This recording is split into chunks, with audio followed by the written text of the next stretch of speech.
Hey, Howdy, how's it going? good. What's going on, brother? How are you, Jason? Jason's doing not bad. How's Steve Blaze and Lillian Axe doing these days? I mean, you guys are Good. keeping busy right now, and like new products are flying around. Yeah. Can you believe it? Yep. No, we're doing well, man. We're getting excited. It's getting ready to start getting a little crazy. So, getting ready to drop this new record next week. It's like that next week I do, or this week I think you guys got a new promo video coming out. Yeah, day after tomorrow, which is Friday the 12th at 10 a.m., we're going to be premiering the new video for I Am Beyond. And then a week from then, we play Monsters on the Mountain Festival in Gatlinburg. And then the next day, we drive to Atlanta and fly to the UK to do 7 shows in the UK, and then fly back and then get back on it again. Then we come to Minnesota to do a Rock Timber Festival after that. And then we'll see what happens, where we're going there, man. So, Has it been a little while since you guys took the road and stuff? I mean, we're always doing shows. I mean, we haven't gone out and done, 2 or 3 months or anything like that in a while, because personally, it's, I mean, what's been going on in the world the last few years. The economies are bad everywhere. It doesn't make sense to go out and just beat yourself up unless you've got good venues, good shows. And, you can always continue to be out there, people and for fans, through social media. But as far as we just want to do better shows, better places, and things that make more sense. And financially, we can't go out and tour for 2 months and lose, $100,000 or whatever. We want to be smart about this. So hopefully, we may be signing a new management deal. And if that happens, then we're going to be busy looking for some touring opportunities.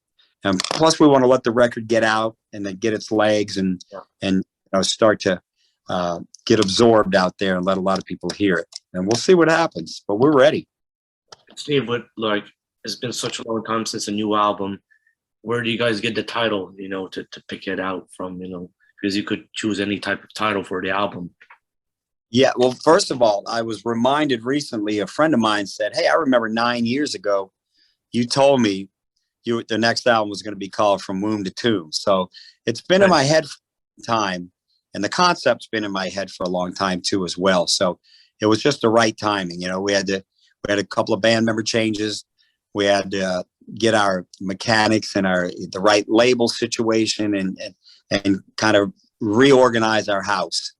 And we've been working on this record for 3 years. So it's, it's been kind of slowly cultivating for a while now. So, yeah, I had the title a long time ago. I don't remember where I came up with it, but it was perfect for the concept of what I wanted to do on the next album. So it worked out. Man of his words. He keeps the title going. Oh, yeah, absolutely. Like that. Going in and recording this, I'm sure with 3 years, there's lots of different instruments coming in. Let's say guitars, you might change sounds, different amps. Yeah. What's your take on that?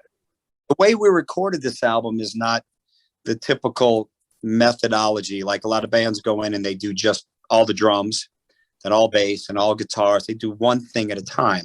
So what happens to me is they lose the essence of working on that song. It just becomes more focused on that instrument or those tracks, and you get a lot of the sounds will be the exact same because you're recording them the same time. When you do it track by track, you concentrate on that song. So we're looking for the best guitar sounds that work for this piece. How does that work with the bass here? How the drum sounds, tweak it. And we have the vision ahead of time of how we want this to sound. What layers do we put in there? What keyboards, what pads, what special effects, what other instruments come in? And those are things that are thought of when I write the songs.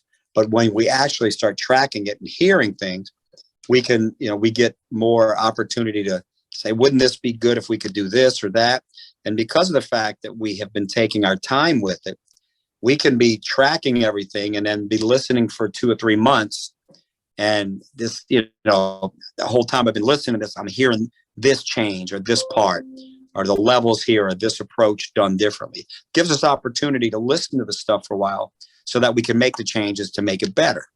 So it's a little bit, it takes a little longer, but I think at the end of the day, it was very beneficial for us because we were able to really portray the ideas exactly how we wanted on tape. We weren't rushed. It's like that when you do recordings that precise, you know, and take the time to do it, then when you come time to your music video, how is that going to work? Is it a little bit rushed, or is it just the same concept? We're going to take a lot of time and present the best we can in a music video for YouTube.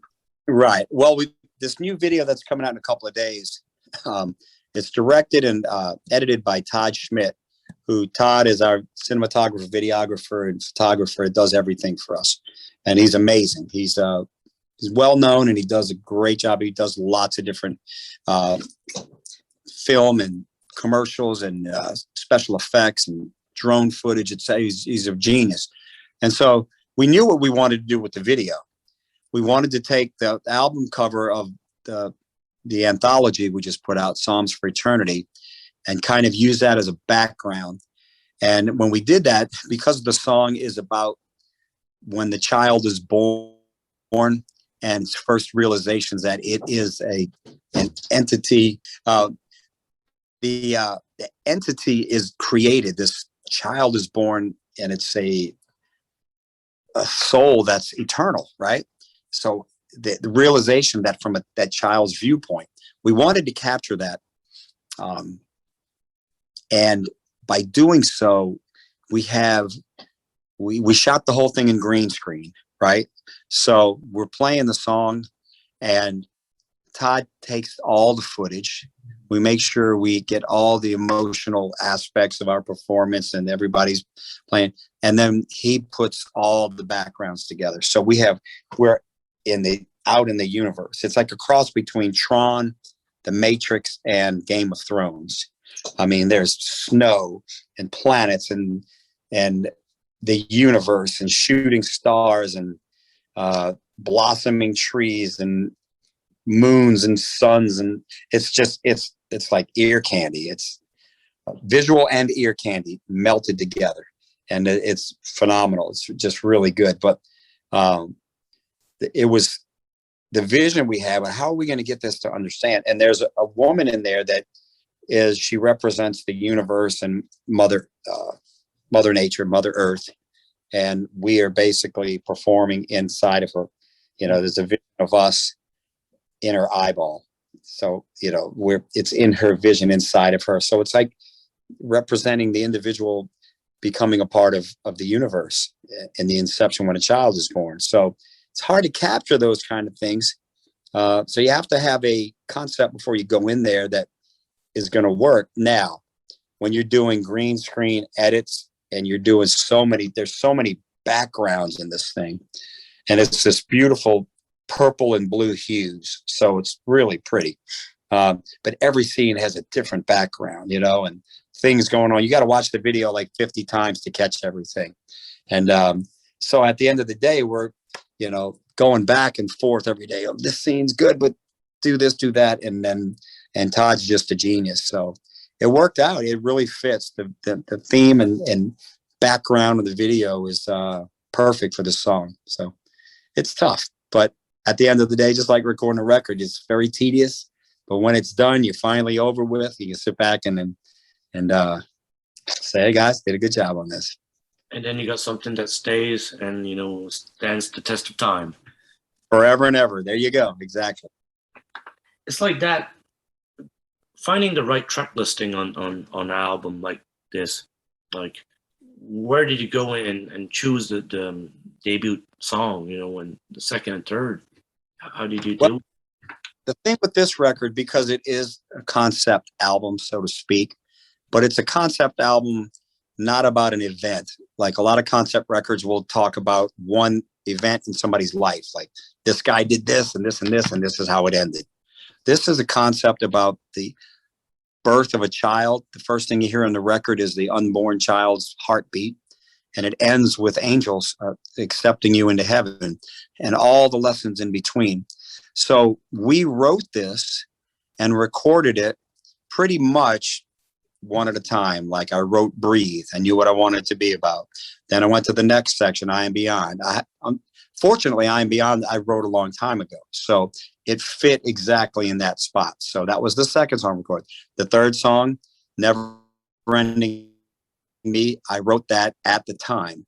The next song is The Golden Dragon. And all the songs were recorded in the order that they are on the record. Okay. Nothing base. It wasn't like doing a movie where you film the ending of the movie first and, you know, it's all out of whack. We recorded track by track in the order of the tracks on the record because that was the theme. This goes from birth to the child to the, you know, the later on child things as a teenager, then in the early part of your life, then the middle of your life, and later on, and then death, and then ascension. All those things we recorded, and pretty much most of them were written at the time we recorded them. So everything is very organic and fresh at that time. So we were halfway through the record, and I hadn't even written the rest of it, you know? So, and that way it was not stale at all. All the ideas were fresh, and it just worked out really weird. It was a different way than most people approach records. And Steve Blaze, you've been doing lots of interviews, tons of them in the past. I did 3 interviews with you years ago. I remember. How do you keep up to date, you know, and just keep up with your schedule? Because, I mean, your schedule is probably super busy. Yeah, I'm real busy all the time. I have a million things that I'm involved in. But one thing I tell everybody is I juggle. I know time management. I don't like to sit idle, to be honest with you. I like to keep busy, but at the same token, you know, I multitask on a lot of things, but I know what's important and I'm able to squeeze everything in. I mean, I got a 13-year-old son. I coach baseball. He and I take martial arts. I own my own company. I've got 3 bands. Always I ghost hunt and working on a documentary for that. So I'm constantly moving, but those are the things that are important in my life. And those are the things that, you know, that's why I'm here. So I don't have a lot of, like, you know, I don't go partying and drinking, and I don't sit around and, you know, lay down and watch TV for 8 hours. I'd love to, but I can't. But I just keep very busy because that's what keeps my brain working, and that's how I'm wired to constantly be doing something. And doing products, you know, and just yeah. just But I love talking to guys like you and that are keeping everything you know, passionate for music and out there and bringing people the information that you do, and I enjoy it. You know, that's one thing I like it. I like doing interviews. I like meeting fans. I like playing. I like being out there. I like what I do. So just got to juggle the time. Just make sure I stay on top of my schedule. Yeah, the schedule's pretty hectic, I'm sure, and like you mentioned, but it's like we do what we like to do and promote great music. Yep. You know, we keep busy too, but you know, it's hey, it's life. We got to do what we can. Yes, we do. And Steve, just again, great album is going to be coming out, and hopefully you get a great tour out of this. I hope so. We're looking forward to it. I mean, look, we've always been a band that can tour with anybody. You know, we've played with everybody from Judas Priest to Seether to Alice Cooper to the Stray Cats.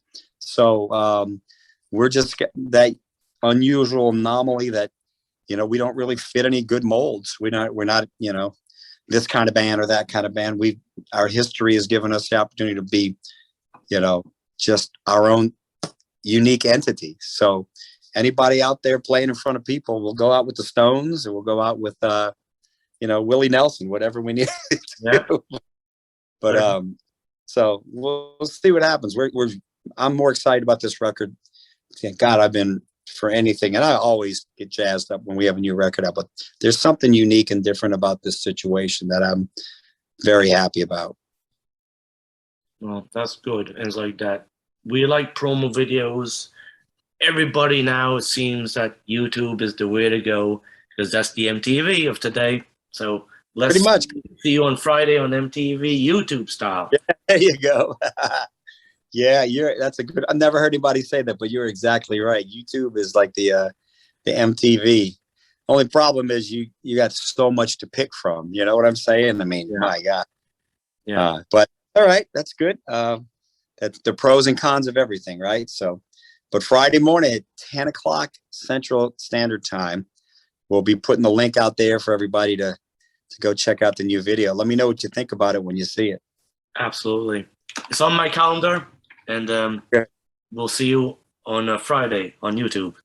That sounds good. Thanks for having me, Jason. I appreciate it, buddy. Hey, no problem, Steve. You have a good one, and have a great week. All right. You too. We'll stay in touch, okay? Absolutely. See you. See you, buddy. Bye-bye.